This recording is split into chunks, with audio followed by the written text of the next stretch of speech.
For many people, the struggle with harmful habits does not begin with a single decision. It begins when the brain's reward system is gradually reshaped. When certain behaviors repeatedly trigger intense pleasure signals, the brain adjusts by lowering its natural dopamine response. Over time, the prefrontal cortex, which manages judgment and self-control, grows weaker. This creates a loop that feels impossible to break. The mind craves the behavior more while simultaneously losing the strength to resist it. But here's the truth: most people never hear. This cycle is not a sign of failure. It is a sign of how powerful the human brain is, and how dramatically it can adapt when exposed to repeated stimuli. And because the brain can be reshaped in one direction, it can also be reshaped in the other. That is where a transformative principle comes in. Kishi Kaisei. The idea of rising again after the deepest fall. It is a reminder that no matter how long the struggle has lasted, a person can reclaim clarity, identity, and direction. In this story, we dive into what really happens inside the mind, why traditional willpower methods rarely work, and how a philosophy rooted in renewal can help anyone rebuild their inner strength step by step. If this journey resonates with you, if you want more stories that inspire resilience and real change, make sure to like the video, subscribe to the channel, and turn on notifications so you never miss a new chapter. Transformation begins quietly, often in the moments when a person realizes that the cycle pulling them back again and again is not fueled by weakness, but by a shift deep within the brain's wiring. When the reward system becomes overstimulated and the prefrontal cortex gradually loses its power, an older identity starts to crumble. This inner unraveling can feel frightening, as if the mind is no longer responding to reason or intention. But within that collapse lies the opening for something entirely new. Rising from this state is not just about resisting impulses. It is about rebuilding the self from its foundation, guided by principles that honor both human resilience and the science of how change truly happens. As the old patterns loosen their grip, a person stands at a threshold where the past version of themselves begins to fade. Not in a dramatic moment, but through a series of quiet realizations. This symbolic death of the old identity is not an ending, but the essential beginning of growth.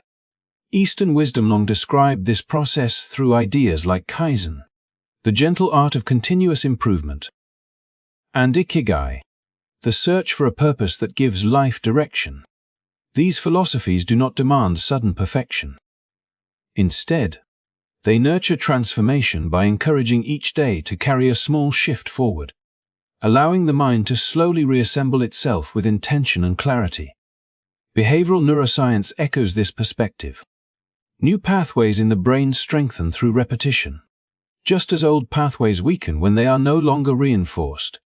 This rewiring mirrors the idea that identity is not a fixed structure but a living, changing landscape. When a person embraces small daily steps such as a new routine, a meaningful goal, or a conscious pause in moments of pressure, the brain begins to reshape itself to support that new direction. At first these steps may feel insignificant, yet they are the seeds of a deeper rebirth. Each choice signals to the mind that a different version of the self is emerging, one that no longer responds automatically to old urges. This journey is not a clean, straight line. There are days when the past feels close, when familiar thoughts whisper that change is too slow or too difficult. Yet even in those moments, the transformation continues beneath the surface. Kaizen teaches that progress is not measured by dramatic leaps but by movement itself, steady and consistent. Ikigai offers an anchor, a reason to continue shaping the new identity with patience, even when the path ahead feels uncertain. And neuroscience confirms that perseverance rewrites the brain's circuitry over time, creating a space where clarity and stability can return. Eventually, the person who once felt controlled by old patterns notices something different. The urges that once felt overwhelming begin to lose their intensity. Choices that seemed impossible months earlier now feel natural. The new identity, patiently built through countless small steps, begins to take full form. What once felt like a struggle becomes a quiet strength. The mind that was once overwhelmed regains the ability to choose, to direct, to create a future shaped not by old reflexes but by conscious intention. This renewal is the heart of the story, a return from the depths not by force, but by understanding, a transformation guided by ancient wisdom and modern science, where the old self gently dissolves to make space for someone stronger, clearer, and more aligned with their purpose. In this rebirth, the cycle that once seemed unbreakable gives way to a life rebuilt from within, shaped by resilience, knowledge, and the steady rhythm of becoming whole again. Her downward spiral did not happen in an instant. It began quietly, hidden in the spaces where unresolved memories settled and where loneliness carved deep shadows across her days. She was young, intelligent, and outwardly composed. Yet inside she carried the weight of past wounds that she had never been taught to name. Stress tightened around her life like an invisible net, and emotional emptiness expanded until it felt like the only constant she could rely on. In moments when the pressure became unbearable, she reached for anything that offered temporary relief, unaware that the brain she depended on for clarity was slowly altering itself in response. What had started as a way to numb the ache grew into a pattern she no longer recognized as her own, and with time her sense of direction faded, as if she were drifting through days without a compass. Even as she tried to pull herself away from the habits that were consuming her strength, her mind betrayed her. The reward system kept pulling her back toward familiarity, while the part of her brain responsible for judgment and self-control seemed to weaken with every attempt to change. She blamed herself for the struggle, believing she lacked discipline, never realizing that her brain had been reshaped by prolonged stress, unresolved trauma, and the relentless cycle of seeking comfort in the wrong places. Yet it was precisely in this vulnerable state, where she felt closest to losing herself, that the possibility of transformation quietly appeared. She met Kenji on a calm afternoon when she decided, almost out of exhaustion, to seek help. He was not the kind of mentor one might expect. He did not speak in cold clinical terms or offer generic advice. Instead, he approached her story with a rare combination of scientific understanding and deep empathy. His background was rooted in behavioral neuroscience, yet he carried with him the gentle wisdom of Japanese philosophy, weaving ideas like Kishi Kaisei, kaizen, and ikigai into the explanations he gave. He believed that healing was not about erasing the past, but about rebuilding the self with deliberate steps, allowing new pathways in the brain to grow stronger as old ones slowly lost their influence. Their conversations were unlike anything she had experienced. Kenji helped her understand that the cycle she felt trapped in was not a sign of personal failure, but a reflection of how the brain adapts to repeated emotional pain. He explained how continuous stress exhausts the prefrontal cortex, how trauma reshapes neural responses, and how harmful habits can temporarily soothe the wounds while creating deeper changes that make them harder to stop. But he also taught her that the brain possesses an extraordinary ability to repair itself when given the right structure and intention. Gradually, he guided her through small, steady practices. She learned to create space between impulse and action, to observe her thoughts without judgment, and to anchor herself in routines that nurtured calm instead of chaos. Through these daily shifts, she felt something she had forgotten, the sense that she could choose who she wished to become. The symbolic death of her old identity was not a dramatic moment but a gentle release, allowing room for a version of herself that had been waiting beneath the fear and confusion. With each step, she realized that healing was not linear, nor was it about perfection. It was about returning to herself with patience, strengthening new neural pathways through repeated choices, and leaning into the wisdom that encouraged steady growth. Under Kenji's guidance, she began to rebuild her life not as a battle against the past, but as a journey toward a future shaped by clarity, purpose, and an identity that was slowly being reborn from within. Recovery did not come to her as a sudden revelation, but as a slow awakening, a quiet recognition that her mind, once clouded and overwhelmed, could be reshaped with care and intention. Under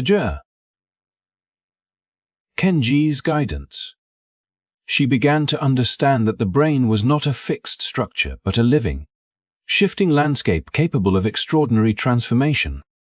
What she had once viewed as a permanent trap was, in reality, a reflection of neural pathways strengthened by years of stress and emotional pain.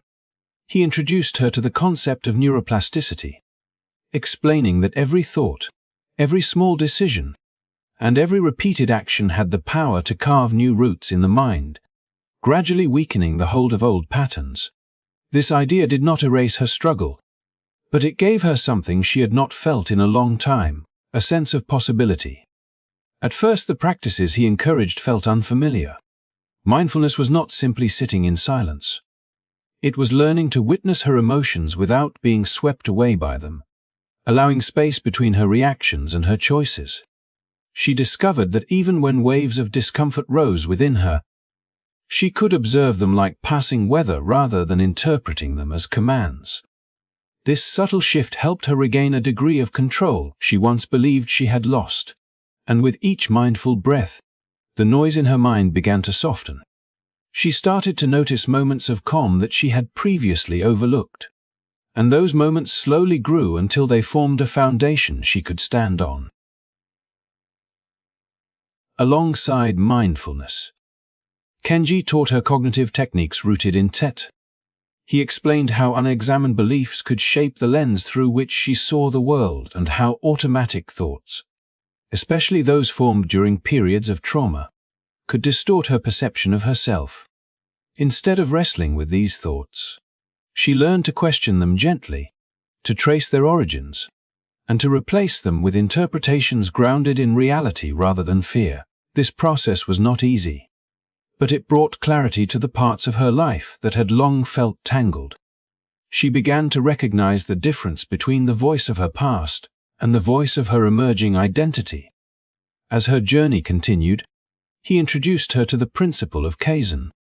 She had always believed that real change required massive effort, dramatic breakthroughs, or unwavering discipline. Kaizen offered a different truth. Transformation was built on moments so small they were almost invisible. Consistency mattered more than intensity. A 5-minute practice repeated daily was more powerful than a single hour of determination followed by exhaustion. With this understanding, she stopped pressuring herself to change all at once and instead focused on gentle progress. Each small improvement strengthened the new neural pathways forming within her, creating a sense of stability she had never experienced before. But the most profound shift came when she explored the idea of ikigai. For years she had been moving through life without direction, guided more by habit than intention. Ikigai invited her to look deeper, to uncover the purpose that could anchor her through moments of uncertainty. This was not about grand achievements, but about discovering what brought meaning to her everyday existence. As she reflected on her values, her strengths, and the moments that made her feel quietly fulfilled, she began to feel a subtle pull towards something larger than herself. This sense of purpose became a guiding thread, steadying her as she built her new identity. Day by day, these intertwined practices formed the rhythm of her recovery. Her mind grew clearer, her choices more intentional, and her sense of self more grounded.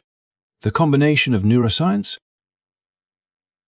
psychological tools, and ancient wisdom did more than help her heal. It gave her a blueprint for living in alignment with the person she was becoming. Through this journey, she learned that renewal was not an act of force but an act of patience, and that the most powerful transformations often begin quietly, in the spaces where strength is rediscovered one small step at a time. As her journey deepened, the lessons she learned from Kenji slowly transformed into the structure of a new life, one built not on the urgency to escape her past, but on the steady desire to grow into someone she could trust.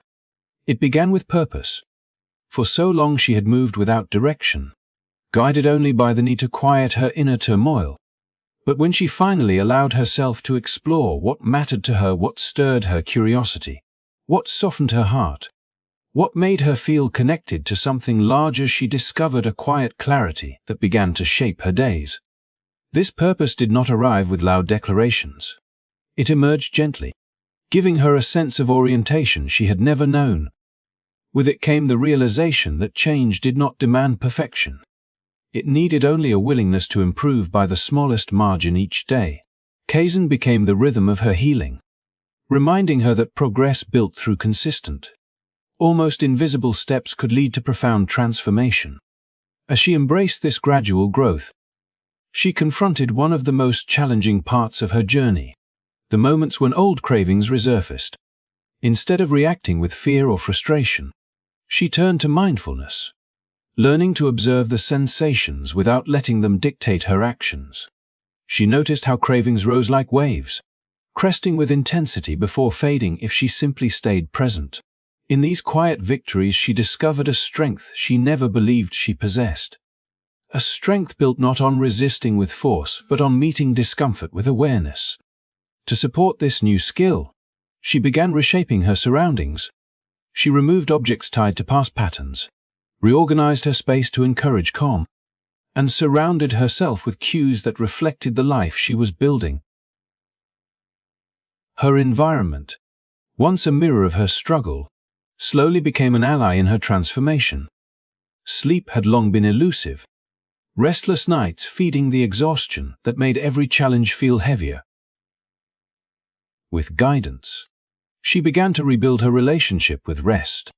She created routines that signaled safety to her mind, set boundaries that protected her evenings, and allowed herself moments of quiet before bed.